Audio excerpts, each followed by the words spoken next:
السلام علیکم ورحمۃ اللہ وبرکاتہ۔ بسم اللہ الرحمن الرحیم، الصلاۃ والسلام علی رسول الکریم وعلی آلہ واصحابہ اجمعین، اما بعد۔ میں بہت عرصے کے بعد اللہ نے مجھے توفیق دی، 6 سال سے میرے سر میں درد رہا تسلسل کے ساتھ بلا توقع، تو اس نے مجھے بالکل باندھ دیا، نہ آنے کا نہ جانے کا۔ امان میرے بیٹوں کی طرح ہے کہ والد میرے بھائی کی، ان کا ہمارا مذاق بھی بہت چلتا تھا۔ ایک دفعہ کہنے کے اگر مولوی طارق امیر مدرس ہوتا نا، بہت بڑا مدرس، میں نے کہا اگر مولوی نہیں تو دائی ہوتا نا، بہت بڑا دائی۔ جاتے ہوئے مجھے نا متنبی کسی زمانے میں یاد کی تھی، میں کتابیں پڑھتا نہیں تھا، یاد کیا کرتا۔ وہ ابو علی ایک لبنان کا حاکم تھا، اس کی صفت متنبی نے تعریف کی کہ ایک شعر اس کو مجھے یاد آیا ہے کہ بینی و بین ابی علی مثلہ شب الجبال و مثلہن رجا، میرے اور ابو علی کے درمیان اتنے بڑے بڑے پہاڑ ہیں، پہنچنا بڑا مشکل ہے، اور جتنے بڑے پہاڑ ہیں اتنی بڑی امید بھی ہے۔ تو یہ تمہارے پاس آنے میں جو میرا حشر ہوا ہے، اتنا رش اتنا رش، تو مجھے متنبی آپ نے یاد کرا دیا، شب الجبال۔ دوبارہ رچو، ہدایت کا ماخذ قرآن ہے اور اللہ کے نبی کا فرمان، باقی سب اس کی ضروریات اور اللہ کا قرآن ایک حسین کلام ہے۔ جب یہ بچہ سبح للہ پڑھ رہا تھا تو مجھے قرآن کی ایک بڑی حسین چیز یاد آئی۔ ایک گردان میں پہلے مصدر ہوتا ہے، پھر ماضی ہوتا ہے، پھر مضارع ہوتا ہے، اور پھر امر ہوتا ہے۔ ٹھیک ہے؟ ہیں؟ ٹھیک ہے نا؟ اللہ نے پہلی صورت شروع کی سبحان الذی اسرا مصر به لیلا من المسجد، آگے ماضی سے شروع کی سبح للہ ما فی السماوات والارض وهو العزیز، کیا کہا گیا؟ پھر مضارع کی طرف بڑھے، یسبح للہ ما فی السماوات وما فی الارض، اس کے بعد امر کی طرف بڑھے، سبح اسم ربک الاعلی، سبحان سبح یسبح سبح۔ یہ وہ حسن قرآن ہے جو ہمارے طلبہ نہیں جانتے، اس لیے قرآن پڑھ کے ان کے دلوں میں کوئی حرکت نہیں ہوتی، وہ اوپر سے گزر جاتا ہے۔ پھر ایک اور بات مجھے تلاوت میں ذہن میں آئی کہ ہر نبی نے اپنی قوم کو کہا یا قوم، وَإِلَىٰ ثَمُودَ أَخَاهُمْ صَالِحًا قَالَ يَا قَوْمِ اعْبُدُوا اللَّهَ وَإِلَىٰ هُودَ أَخَاهُمْ صَالِحًا قَالَ يَا قَوْمِ اعْبُدُوا اللَّهَ، موسیٰ علیہ السلام یا قوم لم تؤذوننی، ٹھیک ہے، لیکن عیسیٰ علیہ السلام نے کہیں بھی یا قوم نہیں فرمائی، ہمیشہ یا بنی اسرائیل فرمائی۔ یہ ابھی جو بچہ تلاوت کر رہا تھا تو میرا ادھر ذہن گیا، یا بنی اسرائیل سے خطاب کیا ہے پورے قرآن میں، یا قوم، کیونکہ عیسیٰ علیہ السلام کے والد کوئی نہیں ہے، نسب باپ سے چلتا ہے، وہ بنو اسرائیل سے نہیں ہیں، وہ تو روح میں من روح اللہ ہیں۔ تو یہ دیکھو قرآن کی کتنی خوبصورتی ہے کہ عیسیٰ علیہ السلام نے ایک دفعہ بھی یا قوم نہیں فرمایا، بلکہ یا بنی اسرائیل، یا بنی اسرائیل۔ تو بیٹو اللہ نے پہلا لفظ فرمایا ہے ہدن، ذالک الکتاب لا ریب فیہ ہدن للمتقین، کسی کتاب کے لیے ہدن للمتقین نہیں، ہدن للناس، کسی کتاب کے لیے ہدن للناس۔ تو میری عادت ہے کہ تفسیریں بہت بڑی بڑی ہیں اور آج کے زمانے میں ان سے روشنی ملنی اور ڈھونڈنا پڑتا ہے، تو اللہ مجھے توفیق دیتا ہے، میں الفاظ پہ غور کرتا ہوں، ان کو لغت میں دیکھتا ہوں، اس سے کچھ سمجھ میں آ جائے تو بیان کر دیتا ہوں۔ میں نے کہا یہ خدا کا مطلب دیکھنا چاہیے، کتنے مطلب ہیں؟ تو وہ لغت میں دیکھا ایک مطلب جو بہت خوبصورت لگا، خدا سمندر میں پہاڑ کی ابری ہوئی چوٹی کو کہتے ہیں جو دھوپ سے روشن ہو جاتی۔ عرب سمندر سے ڈرتے تھے، باہری سفر بہت کم کرتے، اس وقت نہ کمپاس اور نہ کمپیوٹر، رات کو ستاروں کو دیکھ کے اور دن میں انہوں نے یہ چوٹیاں مقرر کی ہوئی تھی کہ یہ جو چوٹی ہے یہاں سے جدہ کا راستہ، یہ جو چوٹی ہے یہاں سے عقبہ کا راستہ، یہ جو چوٹی ہے یہاں سے یمبو کا راستہ ہے، یہ جو چوٹی ہے یہاں سے عدن کا راستہ ہے۔ تو سمندر میں جہازوں کو منزل تک پہنچانے کے لیے جو چوٹیاں اللہ نے پانی سے باہر نکالی ان کو خدا کہتے ہیں۔ تو میرے رب نے انسانیت کے سمندر میں ہر انسان ایک کشتی کی طرح ہے، اور یہ دھرتی سمندر کی طرح ہے، اور اس میں صرف ایک چوٹی نمایاں ہے، وہ ہے ہدن للناس بھی ہے اور ہدن للمتقین بھی۔ کسی کتاب کے بارے میں یہ دعویٰ نہیں ہے کہ یہ ہدایت کی وہ روشن چوٹی ہے جو تمہیں اللہ تک پہنچا دے۔ قرآن کا کیا کام ہے؟ ان ھذا القرآن یہدی للتی ہی اقوم، صرف قرآن ہی ہے بالکل سیدھا راستہ بتاتا، اس میں ادھر نہ ادھر۔ ایک حدیث جوڑ دو، ترکتکم علی محجۃ بیضاء لیلھا کنہارھا لا یزیغ عنہا الا ھالک، روشن راستے کے چھوڑ کے جا رہا ہوں جس میں رات ہے ہی نہیں، اور رات بھی دن بن جاتی ہے، جو اس سے ہٹے گا وہ ہلاک ہو جائے۔ اس نے عرب کو عاجز کر دی۔ اگر اللہ چاہتا تو سیدھا سادہ جیسے اتنی عربی سے بھی کبھی قرآن آئے۔ شرح جامع پڑھاتے ہیں، شرح جامع پڑھاتے ہیں، اور شرح جامع بھی کوئی نحو کی کتاب ہے، وہ فلسفہ نحو کی کتاب، تمہیں تو کیا پڑھانے والے کو سمجھ میں نہیں آئی۔ اور کافیہ پہیلیوں کی کتاب، وہ بھی نحو کی کتاب نہیں۔ تمہارے نصاب میں صرف ایک کتاب ہے نحو، وہ ہے ہدایت النحو، اور وہ مجھے نو کے جیسے سورۃ فاتح نہیں پڑھتے، ایسے ہدایت النحو کو میں شروع سے آخر تک ختم کر دے زبان۔ اور میں منطق کے سخت مخالف، لیکن مرقات مجھے زبانی یاد سے، اور میں نے اپنے ہاتھوں سے لکھی پوری عربی عبارت، اپنے ہاتھوں سے لکھی تھی۔ میں جو بولتا ہوں بصیرت سے بولتا ہوں، میں اس چیز کا قائل نہیں کہ ہم تو جی لکیر کے فقیر ہیں۔ تو مدرسے کی کیا ضرورت ہے اگر آپ لکیر کے فقیر ہیں؟ یہ بھیجا اللہ نے کس لیے دیا ہے؟ سوچنے سمجھنے کے لیے دیا ہے۔ افلا یتدبرون القرآن ام علی قلوب اقفالها، تدبر کسے کہتے ہیں؟ تبر کمر کو کہتے ہیں، پیچھے جو چھپے ہوئے حسن، بلاغت، فصاحت کے موتی اور یاقوت اور ہیرے چھپے ہوئے ہیں، وہ تلاش کرو۔ تو صرف ضربہ ضربہ سے نہیں آئیں گے، کافیہ پڑھ لو، آپ کو نحو سے کوئی کسی قسم کا نفع ہے۔ شرح جامی میں نے اکیلے نے 3 دفعہ گھبرائی، 3 دفعہ تو شرح بیٹھ ایک ایک حرف اس کا دورہ ہے، کیونکہ مجھے نحو نہیں آئی۔ وہ فلسفہ نحو ہے۔ نحو کیا ہے؟ من للابتدا و الی للانتہا، نحو ختم ہو گئی۔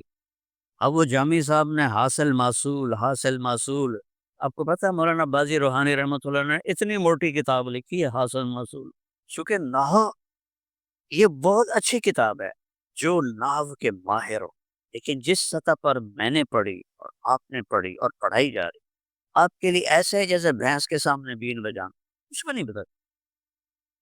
اور یہ تو ہمارے پاس اسباب ہیں جس سے ہم قرآن کے حسن سے پردہ اٹھا سکتے۔ ایک 1940 کے آس پاس کا واقعہ ہے۔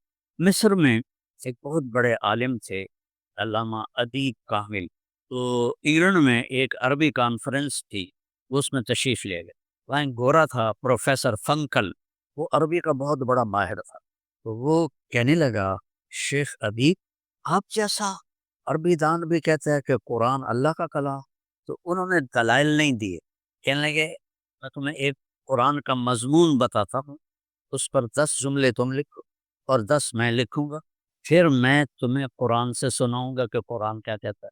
تو ٹھیک ہے، تو لکھو جہنم بہت بڑی ہے، اس پر 10 جملے لکھو اور 10 میں بھی لکھتا ہوں۔ ٹیبل پر بیٹھ، تو علامہ ادیب کامل رحمہ اللہ نے 10 جملے اپنے استعداد کے لکھے، فنکل نے 10 اپنے لکھے، پیپر پہ رکھ لیے، میز پہ رکھ لیے، فرمانے لگے اس سے بہتر لکھ سکتے ہو؟ اس نے کہا نہیں، فرمایا میں بھی نہیں لکھ سکتا، اب میں قرآن سے سناؤں قرآن کیا کہتا ہے؟ کہاں؟ تو قرآن کہتا ہے یوم نقول لجہنم حل امتلأت وتقول حل من مزید، تو اس کا ایسا نقل یہ قرآن ہے؟ کہاں یہ قرآن ہے یا نہیں؟ پھر یہ اللہ کا کلام ہے، انسان نہیں کہہ سکتا۔ جہنم بہت بڑی کو صرف 3 لفظوں میں، اب میں تمہیں کیسے بتاؤں کہ اس میں کیا چھپا ہوا ہے؟ 3 لفظوں میں، حل من مزید، اس کی وسعت اور لامحدود ہونے کو بیان کر دیا۔ انہوں نے 10 جملے لکھے، میرے اللہ نے 3 لفظوں حل من مزید، اور اس کو جہنم تو بولتی نہیں ہے، وہ تو یہ زبان ہے، اس کو کہتے ہیں محاکات۔ بلاغت کا یہ قاعدہ ہے محاکات، حکایت سے ہے، کسی بات کو اس طرح پیش کرنا کہ وہ تصویر بن کے سامنے آ جائے، اس کو محاکات۔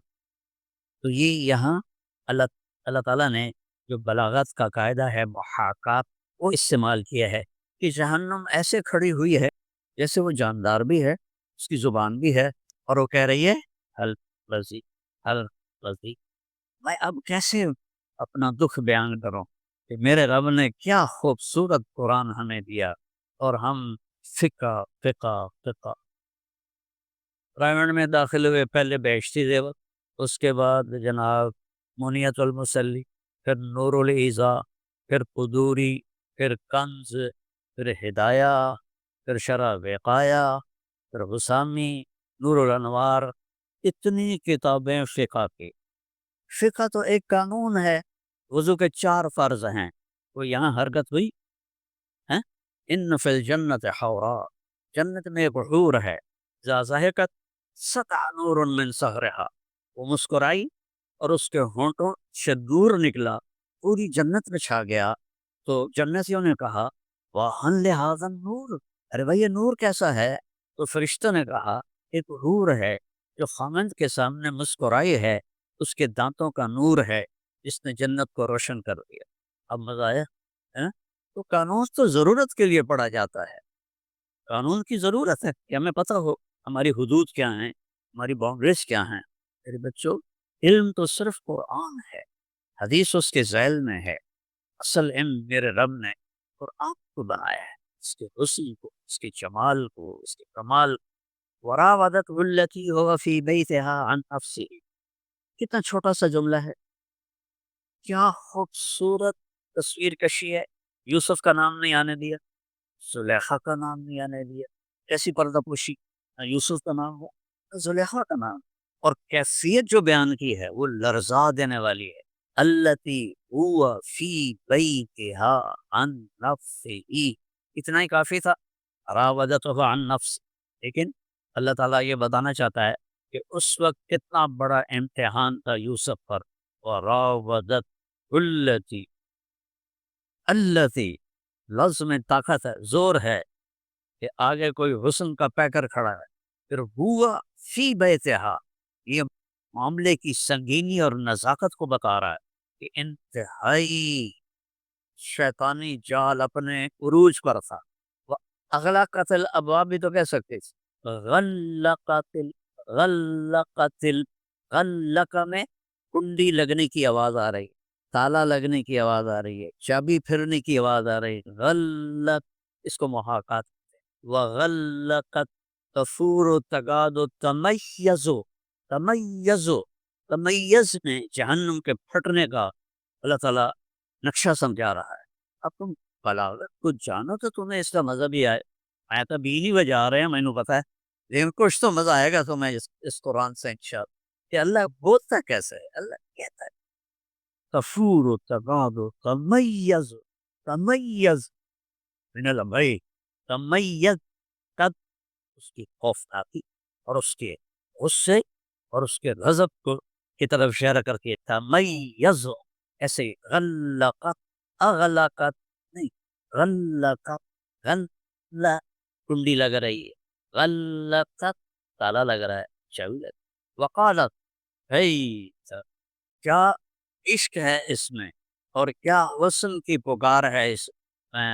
ہاتھ جوڑ کے کہتا ہوں، میں ایک قدیم ذمہ دار گھرانے کا فرد ہوں، اور ہمارے جو بڑے تھے نا، شہروں میں طوائفیں آتی تھیں، ناشتی تھیں، تو اللہ ایسے، اللہ مجھے معاف فرمائے گی، ایسے ماحول میں بات تو نہیں کرنی چاہیے، لیکن ہی تلک کو جو میں سمجھ سکتا ہوں، کتاب سے نہیں سمجھ، جو طوائفیں اس وقت اشارے کرتے تھے، سارے ذمہ دار بیٹھے ہوتے تھے، ان کے جو اشاروں میں ایک طاقت تھی، ہے تلک، آ جاؤ نا، آ جاؤ نا، کی تصویر نظر آ اس کو محاکات پوری طریقے قرآن سنتا ہے، اتنی طاقت سے یوسف کی تصویر آتی ہے.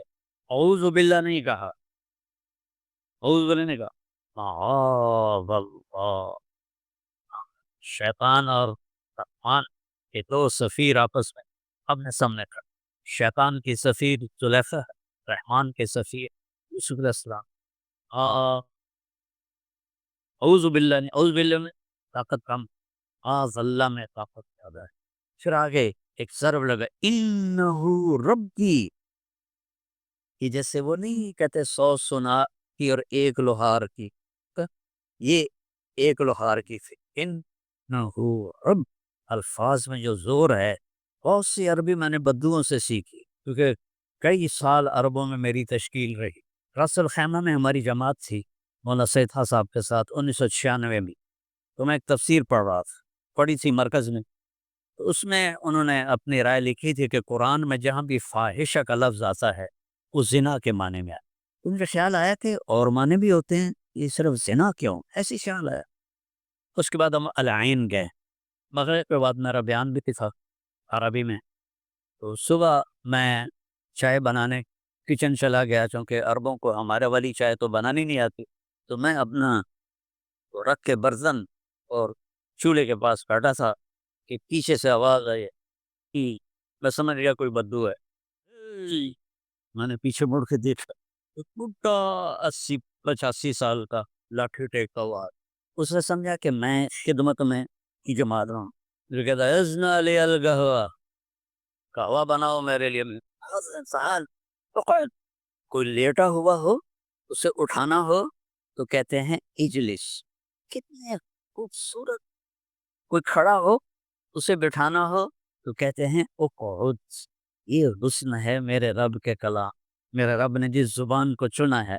میں لیٹا ہوں، مجھے کہے گا جو عربی کا ذوق رکھتا ہے اجلس. میں کھڑا ہوں تو مجھے کہے گا اق. میں نے کہا شیخ اقعد. وہ بیٹھ گیا. میں نے اپنی چائے اتار کے اس کا قہوہ رکھ دیا. اب وہ مجھے ایسے دیکھنے لگا. تھوڑی دیر کے بعد اس نے پہچان لیا. انت المبین، تو رات کو بیان کر رہا تھا. ان کا نام یا شیخ. مجھے کہنے لگا سامعین ظننت انک خادم، کہ انا خادمک ابنک، میں آپ کا خادم ہوں، آپ کا بیٹا ہوں، بیٹھو میں قہوہ بناتا ہوں. تو میری اس سے بات شروع ہو گئی. کافی ادھر ادھر کی باتیں چلتی رہیں. تو ایسے میرے آ گیا ذہن میں. میں نے کہا شیخ امعاک من القرآن شیء، تو قرآن بھی جانتے ہو؟ کہنے لگا لا یا بنیا. وہ تھا صحرا کے زمانے کا جب تیل نہیں. طول الحیات علی الابل، ساری زندگی یوں کی ہوں علی الابل. یہ اونٹ کو ہانکنے کی آواز ہے. ولیکن اب اگلی سن، ولیکن ما فحشت الا نظرتن. اب مجھے دیکھنا، ما فحشت زنا نہیں کیا، صرف نظر بازی کی ہے. پورا نقشہ کھینچ کے بتایا. مجھے فحش کا مطلب سمجھ میں آ گیا. سافر تجد عوضا عمن تفارقه وانصب فإن لذيذ العيش في النصب. سأبغي المجد في شرق وغرب وما ساء الفتى دون افترابي وإن أنا لم أفز بمراد سعي فكم من حسرة تحت التراب. سفر سے بہت بڑا علم ملتا تھا. اب ایک چار دیواری میں بیٹھ کے آپ صرف کتاب کے آگے بیٹھے ہیں اور آگے استاد بیٹھا ہوا ہے. الفاظ جا رہے ہیں، حقائق بہت دور. کہتے ہیں انہو ربی ہتھوڑا. پھر احسان جتلاتے ہیں احسن مثوایا. پھر غلطی کا نتیجہ بتاتے ہیں انہو لا یفلح الظالمون. یہ وہ حسن قرآن ہے جس سے ہم، ہمارے علماء، ہمارے بچے محروم، اس سے وہ دلوں پر اس کا اثر کوئی نہیں ہوتا. یا اسفا علی یوسف، کیا لفظ ہے یہ یا اسفا علی یوسف. اندر کے غم کو اس طرح باہر لا کے ذکر کیا ہے کہ لگتا ہے غم پہ کوئی شخص ہے اور یہ کھڑا ہوا ہے. رب ذوالجلال کی قسم میں مبالغہ نہیں کر رہا. یا اسف علی. اور یہ لفظ مجھے پہلی دفعہ سمجھ میں آیا اپنے بیٹے کے مرنے پر. کہ جوان بیٹا جب میرے جھولی میں میت پڑا ہوا تھا، 36 سال کی عمر، سب سے خوبصورت 3 بیٹے میں سب سے عقل مند، سب سے عقل مند، حق درجے کی قوم رب نے دی. تو پھر مجھے یا اسفا نظر آیا، وہ کھڑا ہو، یا اس علی یوسف وابیضت عیناہ من الحزن فہو کظیم۔ کظیم پتہ ہے کسے کہتے ہیں؟ پانی کا مشکیزہ ہوتا ہے نا، اس کو پوری طرح بھر دو، بھر کے اس کے اوپر رسی سے باندھ دو، تو اس کی یوں سمجھو اس کا پیٹ پھول کے تن جاتا ہے، وہ بڑی مشکل میں ہوتا ہے۔ فہو کظیم، کیونکہ جیسے ہمارے پیٹ میں ہوا بھر جائے تو کتنا برا حال ہوتا ہے، ہم کبھی ادھر پلٹا لیتے ہیں کبھی ادھر پلٹا لیتے ہیں۔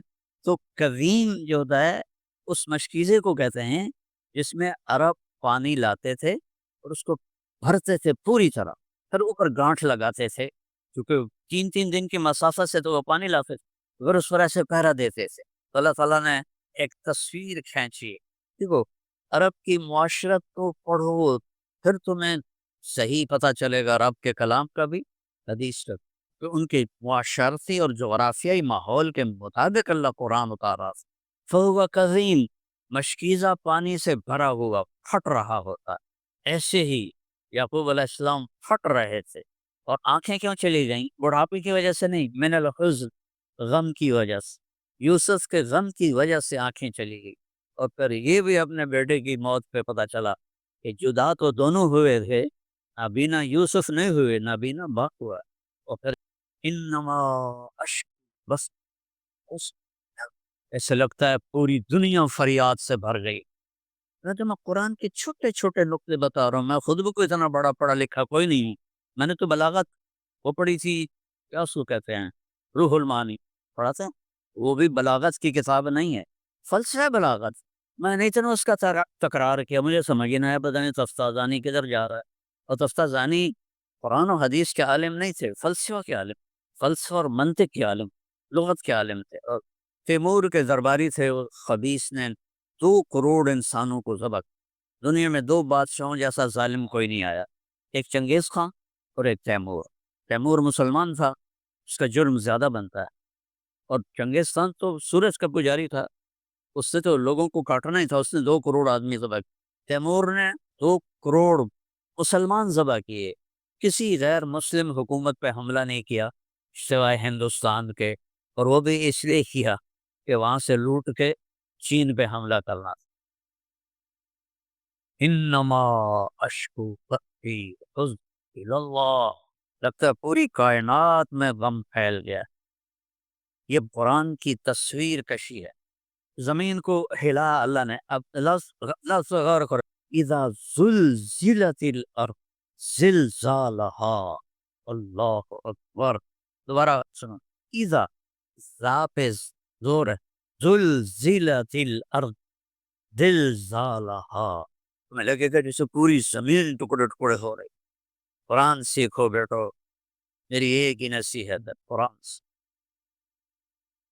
اللہ کی قسم، صرف قرآن کا دعویٰ ہے، یہدی للتی ہی اقوم، قرآن کا دعویٰ ہے، واتبع النور الذی انزل معہ، یہ نور ہے، یہ ہدن ہے، یہ رحمہ ہے، یہ موعظہ ہے للمتقین، یہ تنزیل ہے، یہ منزل ہے، یہ قرآن ہے، یہ فرقان ہے، یہ ذکر ہے، یہ تعویل ہے، یہ سب قرآن کے نام۔ علامہ زرکشی فرماتے ہیں اگر قرآن کا کوئی نام رکھا جاتا، قرآن تو کہتا ہے جس کو پڑھا جائے، قرآن کا کوئی نام رکھا جاتا تو سورہ ابراہیم کی یہ آیت قرآن کا نام بنتی، ھذا بلاغ للناس، یہ پیغام ہے لوگوں کو پہنچانے کی۔ تو امت قرآن، اور خوش قسمت ترین بچے ہو تم، اللہ کا علم پڑھ رہے۔ صاحب مجھے پتہ نہیں، معافی چاہتا ہوں، آپ کو پسند آئے یا نہ آئے، میرا کمپیوٹر ادھر چل پڑا ہے تو معافی چاہتا ہوں۔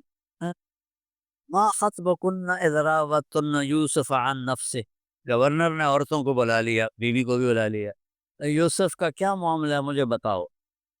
ابھی بچے نے پڑھا ہے لِيُظْهِرَهُ عَلَى الدِّينِ كُلِّهِ، سورہ صف۔ تو زلیخا کہتی الان ظاہر الحق، حق واضح ہو۔ یہ حس حس کیا ہے؟ الان حس حس، ایک ہی لفظ کو 2 دفعہ دہرایا، الحق، کوئی تو فرق ہے نا یہاں، جو وہ کہتی ہے الان ظہر الحق، حق ظاہر ہو گیا، بس ٹھیک، میں گناہ گار ہوں۔ الان حس حس الحق، حس کا میں نے معنی دیکھ، درخت کی چھال کو اتار کر اور اس کے اندر سے اصل لکڑی کو نکالنا، وہ چھال ایک دم تو نہیں اترتی، ایک طرف سے ادھر، جیسے اب یہ گنے کو چھیلتے ہیں ادھر سے ادھر سے ادھر سے ادھر، ایک دم تو اس کی گٹھلی باہر نہیں آتی. تو کسی چیز کا آہستہ آہستہ کھلتے کھلتے کھلتے کھلتے کھل جانا، اس کے لیے ہے ہس ہس. یہ 9 سال کی کہانی ہے نا، تقریباً 9 سال جیل میں رہے. تو کہتی جتنے مراحل سے گزرا ہے یوسف، ہر جگہ یوسف سچا تھا، میں جھوٹی. کیسے بیان کرو؟ الان حس حصل حق ظاہر بو گیا. یہ میرے رب کا کلام ہے بیٹو، یہ میرے رب کا کلام ہے. اس کی ذات سے تورات انجیل زبور کلام اللہ نہیں ہے، کتاب اللہ ہے. کلام اللہ کا لفظ قرآن میں ان کے لیے بھی آیا ہے لیکن مجازی ہے، چونکہ اللہ نے بول کے نہیں لکھوایا، حکم دیا تورات لکھو، زبور لکھو، انجیل لکھو. قرآن خود بولا، اس لیے اس کو نہ زوال آ سکتا ہے، نہ یہ اس میں کوئی تبدیلی آ سکتی ہے، نہ تحریف ہو سکتی ہے، کچھ بھی نہیں ہو سکتا. قرآن سے دل لگاؤ کہ یہ بہت خوبصورت میرے رب کا کلام. جب وہ ایک جنت کا منظر پیش کرتا، متکئین علی سرر علیہا متقابلین یطوف علیہم ولدان مخلدون بأکواب وأباریق وکأس من معین لا يصدعون عنها ولا ينزفون وفاکهة مما يتخيرون ولحم طير مما يشتهون وحور عين كأمثال اللؤلؤ المكنون جزاء بما كانوا يعملون لا يسمعون فيها لغوا ولا تاثیما الا قیلا سلاما سلاما. سورۃ واقعہ. دیکھو میں نے جب جلالین پڑھا تھا، جلال 2 سبق جلالین، پہلا پارا 15واں پارا، 2 مشکات کے، جلد اول جلد سا، اور 7 جلد ثالث ہدایہ. ایسا ہی ہوتا ہے. تو ان کو قرآن کہاں سے سمجھ میں آئے؟ جلالین ویسے ہی تفسیر کی کتاب نہیں ہے، مختصر ترجمہ ہے. اور ہدایت ثالث ایسی خشک دماغ اڑانے والی کتاب پڑھو تو قرآن سے تمہاری مناسبت پیدا ہو ہی نہیں. میں نے تو بعد میں جو کیا جو بھی کیا. کتنا بڑا ستم ہے کہ ہم قرآن و حدیث پڑھاتے ہیں، قرآن و حدیث پڑھاتے ہیں. اعدادیہ سے شروع کرتے ہیں آپ لوگ، اور کتنے سال چلتے چلتے چلتے چلتے جب وہ قرآن کا وقت آتا ہے تو 2 سبق، 2 مشکات، 1 ہدایہ. تو آپ خلط عملا صالحا و آخر سیئا، ویسے ہی آیت یاد ہے کہ مشکات و آخر سیئا تو نہیں ہے، اللہ معاف کر، نہیں ہدایہ آخر سیئا. لیکن قرآن کے ساتھ جب اتنی چیزیں کٹھی ہو جائیں گی نہیں پتہ لگے گا. اللہ کی قسم کیا. اور مولانا جمشید صاحب رحمۃ اللہ علیہ ہمیں پڑھاتے تھے، ان کی تہجد بڑی لمبی ہوتی تھی اور فجر کے بعد ہی ہمارا سبق ہوتا تھا. تو ہماری تمنا ہوتی تھی کہیں سو جائیں، تو 15-20 منٹ کے بعد سو جاتے تھے، دم دغا دغ دغا دغ دغا دغ 15-20 صفحے پڑھ کے. ہاں بھائی ہو گیا سبق؟ جی ہو گیا، جاؤ.